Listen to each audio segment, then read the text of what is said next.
Welcome to Too Fond of Books. My name is Janelle and this is a reading roundup. In my reading roundup videos, I talk about the books that I've been reading recently.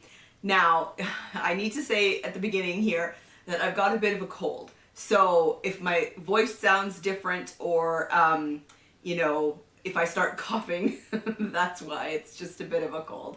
So I have a lovely cup of peach and passion fruit black tea, which is one of my favorites. It's so delicious.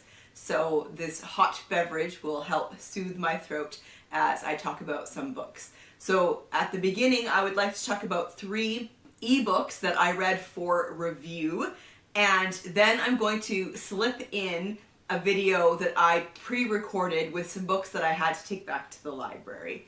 And then I will continue with some physical books that I read. So let's dive right into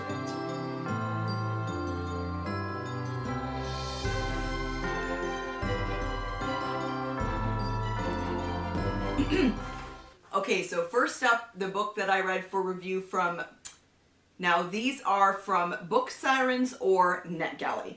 So the first one I want to talk about is A Most Efficient Murder by Anthony Slayton.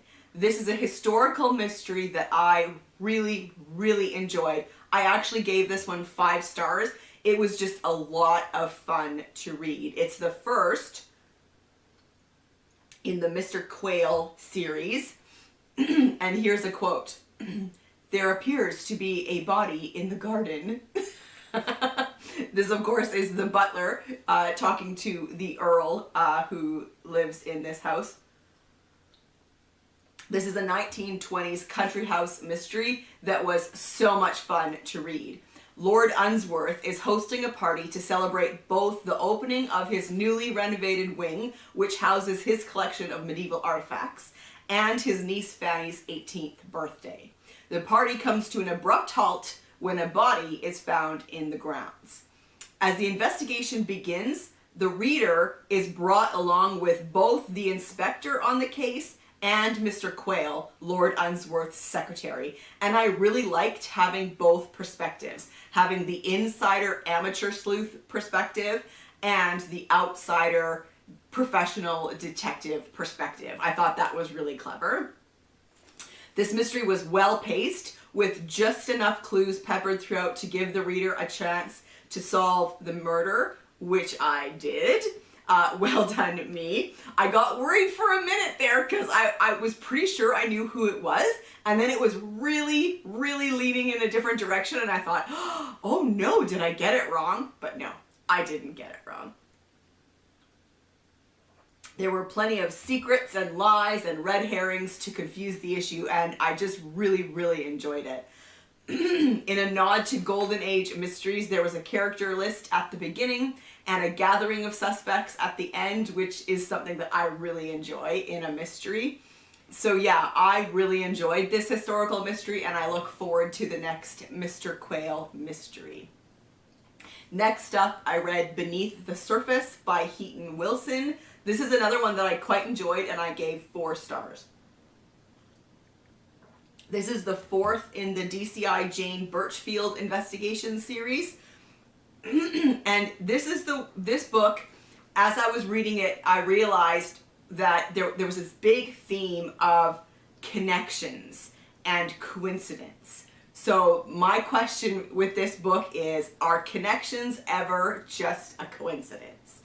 Beneath the Surface is a police procedural set near Manchester, which I loved. And although it is the 4th in the series, I didn't feel lost in the story. I felt that I got enough of the characters and the backstory to enjoy this mystery without feeling lost. This book certainly has a memorable opening. A tractor crashes into a cottage, killing a fornicating couple. And then it's all about cause and effect, because this kicks off a complicated case in which DCI Jane Birchfield and her team must decide if connections are real or just a coincidence. The characters were well drawn, fully fleshed out people. I felt like I knew them and they felt real. The plot was complicated, And the things that people did and the actions that happened, that felt real as well. The author just kept peeling back the layers until the truth was revealed. I enjoyed the setting of the small village north of Manchester, the people who populate the village, and the tensions and the issues that came up. It felt real. I also really enjoyed the author's writing style. I was drawn into the story, and the dialogue felt natural. There was a mention of The Detectorists, which is a TV show that I love. I really love that show. And I love the humor in it. I love the tone. I love that show. And so I loved that there was a mention of it in this book, and that one of the characters who mentions it talks about how they liked the gentle humor of the show. And I was like, yes, because that's what I like about the show too. It's a gentle show, and with the gentle humor, yeah, I was on board with all of that. So this is the first book by Heaton Wilson that I have read, and I really enjoyed it, and I would like to read more. So I was a bit disappointed because the end actually felt like a wrapping up of the series as a whole, because everyone got a what are they doing now kind of finale. But I will definitely be reading the other 3 books in this series. All right, and then last but not least is Victorian Murderesses, Women Who Killed in 19th Century Britain and America by Debbie Blake. This was a historical true crime book that I gave 4 stars to. I've always really been interested in historical true crime, and this book outlines 7 cases from the United States and Britain. So the first one is Sarah Drake. This took place in London in 1850, and it involved infanticide, and so it was really sad. Marianne Braw from Surrey, 1854. She murdered her 6 children. Awful. Interestingly, though, she was also the wet nurse to Prince Bertie, to Queen Victoria's son Bertie, who became the king. So yeah, that was just really intriguing, that little connection there. I found this one incredibly, incredibly sad. Then we read about Marianne Cotton from County Durham, 1872. And she is believed to have poisoned around 21 people. And then we moved to the United States to learn about Kate Bender, Kansas, 1873, who murdered many people along with her family. So that one I found interesting because it wasn't just her, it was the whole family was involved in this murder. So they had this place they're sort of like in the middle of nowhere. There is a town, but it's kind of isolated. And so people that stopped by just kept disappearing because their family would kill them and then steal their belongings. And then back to England with Kate Webster, Surrey, 1879. She killed her employer and then took over her house and her belongings, pretending to be her employer. That one was interesting because at her trial, she tried to claim that she was pregnant because a pregnant woman would not be given the death sentence because they did not want to kill an innocent person. And so she tried to claim that she was pregnant. So what the judge did, and this was fascinating, I didn't even know this was a thing, but he called for, hang on, let me find my notes here, a jury of matrons to determine if she was pregnant. So he called for 12 women that were sitting in the courtroom, and I can't remember, I think because it was matrons, they were married. I'm not entirely sure about that. And then the 2 kind of wardens who had escorted Kate to the courtroom, they went out and he depended on them to determine if she was actually pregnant or not. And so I thought that was really interesting. I didn't even know that that was a thing. I thought it was interesting that they called them a jury of matrons and that he chose 12. I just thought that was fascinating, and I would like to do some research into that and find out how common that was. And then we head back to the United States with Lizzie Borden in Fall River, Massachusetts, 1892. This one is a famous one. A lot of people have heard of Lizzie Borden and that kind of the rhyme that children will chant horribly. But she was actually acquitted. There was a trial and she was actually acquitted of killing her father and her stepmother, but most people, including the author of this book, believe that she was guilty. Jane Toppin from Massachusetts as well, 1901. She was a nurse who poisoned her patients, and it was unclear how many people she killed, but it was a lot. So yeah, this book was well researched and written in a concise and interesting manner, but I was surprised that there was no introduction or conclusion. It just dived straight in with the first case. I actually would have liked some indication of how these particular cases were chosen, and so I kind of wish that there was an introduction at the very least. The book does include notes and a bibliography and an index at the end, which is great, and I find that very helpful. So yeah, that's Victorian Murderesses. Okay, and now I am going to take you to past me for some reviews. So I have been joining in with the Follow Us to Fairacre read along and reading the Fairacre books by Miss Reed. Kate Howe is hosting that along with a couple other ladies, and I can't remember their names. I'll link it down below. And so this month's read was Miss Clare Remembers, and this is the 4th book in the series, and I have to say, so far, this one is my favorite. I really enjoyed this one, and I really enjoyed the format, like how this story was told. I was invited to join the Zoom discussion as a guest, and so I will link to that video as well. It was really fun to talk about this book with Kate and Rainey and sorry, I'm blanking out. Yeah, so this was really good. So Miss Clare was a teacher at Fairacre, and she's now retired, and she is looking forward to her childhood friend Emily coming over for a visit. And this whole book is Miss Clare's reminiscences as she's waiting for Emily to come. And so what I loved about this is we got so much history in this story.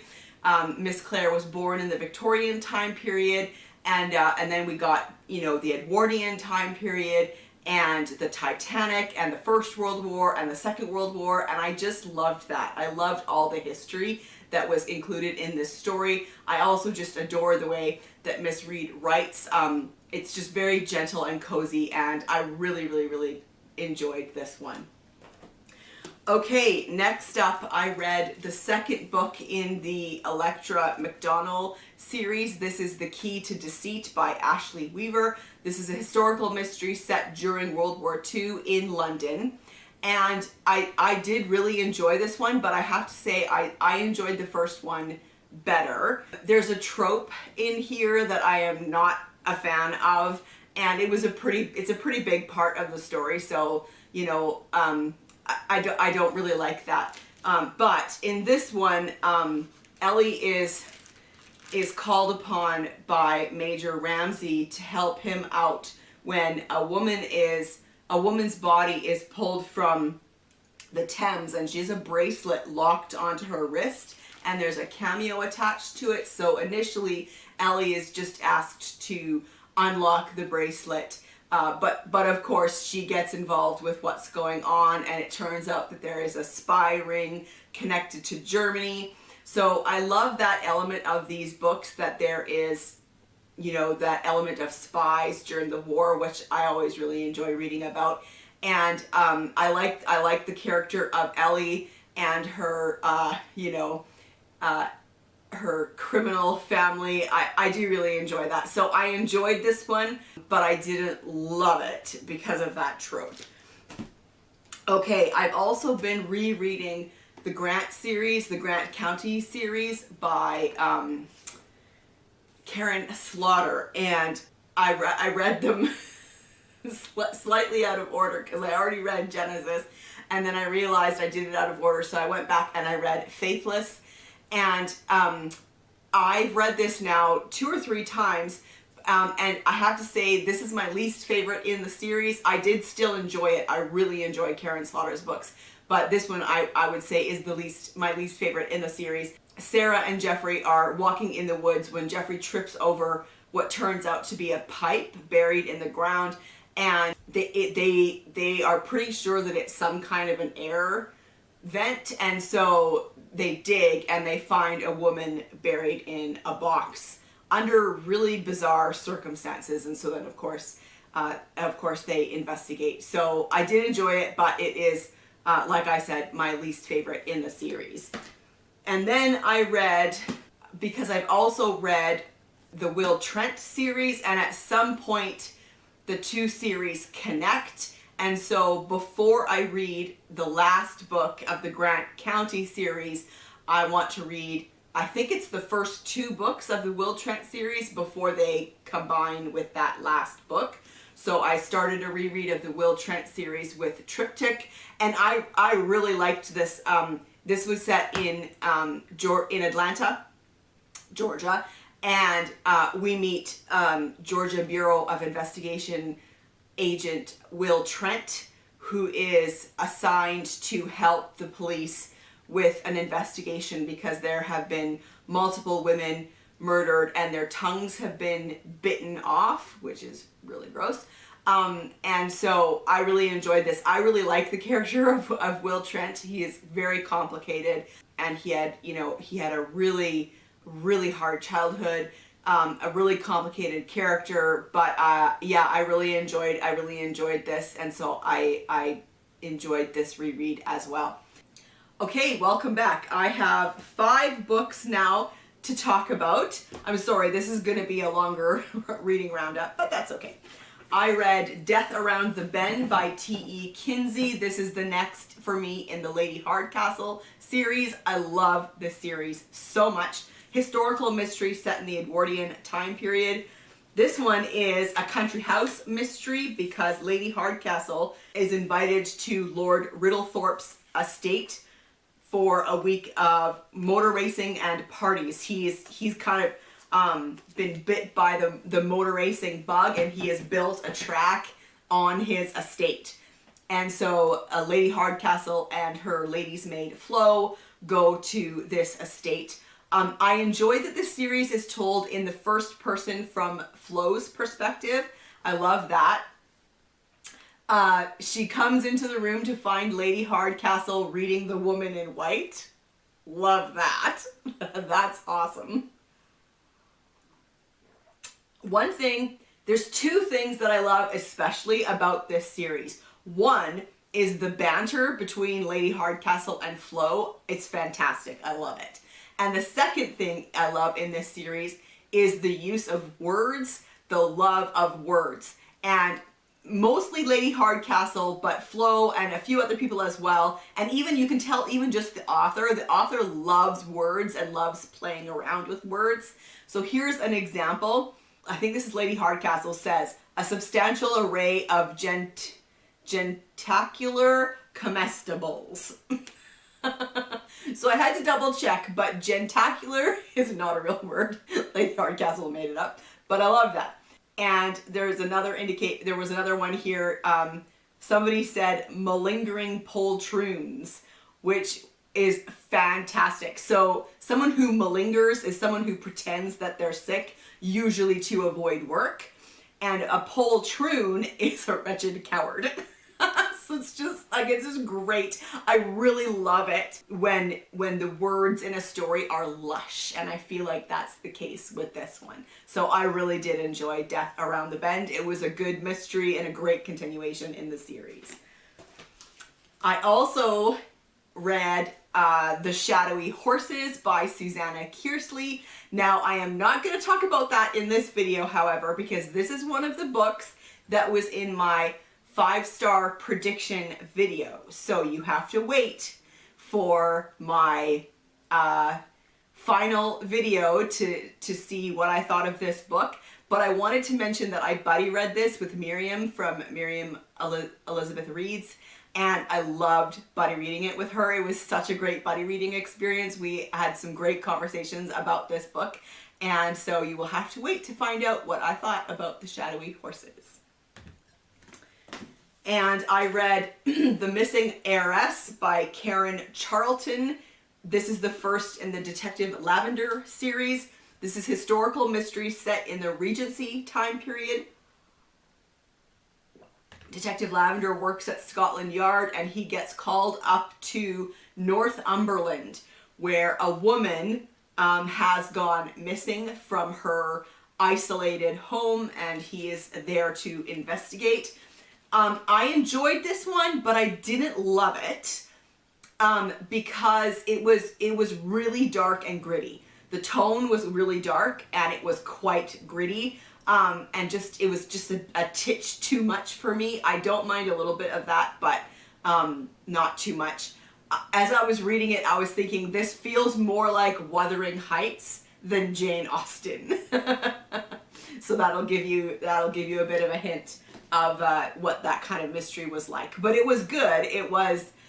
The mystery was good, and the resolution and everything, but it was quite dark and gritty. Okay, I also finished Jane Seymour, The Haunted Queen by Alison Weir. I've been taking part in the Six Tudor Queens read-along, and I was behind finishing this one up, but that's okay. This is the third in that series. So this series of books, each book is about one of the queens of King Henry VIII.